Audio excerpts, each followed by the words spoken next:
জামালপুরের মেলান্দহে জমি নিয়ে বিরোধের জেরে মডেল গ্লাইফোসেট প্যারাকোয়াড নামের বিষাক্ত ওষুধ প্রয়োগে ভুট্টার গাছ নষ্টের অভিযোগ উঠেছে প্রতিপক্ষের বিরুদ্ধে। এতে ২৮% জমির প্রায় সবটুকু ভুট্টা গাছ মরে গেছে। রবিবার ২২ ডিসেম্বর সকালে উপজেলার নয়নগর ইউনিয়নের ৫ নংচর এলাকায় কৃষক আদিল সরদারের জমিতে এ বিষ প্রয়োগ করা হয়।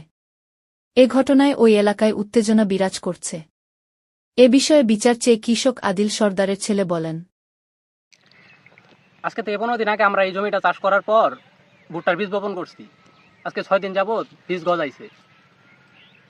22 তারিখ সকালবেলা ভোর 6টার সময় মুসলিম ব্যাপারী, মোহাম্মদ মঞ্জু ব্যাপারী 2 ভাই মিলিত হয়ে আমাদের জমিতে ভুট্টার ঘাস মারার জন্য বিষ প্রয়োগ করছে।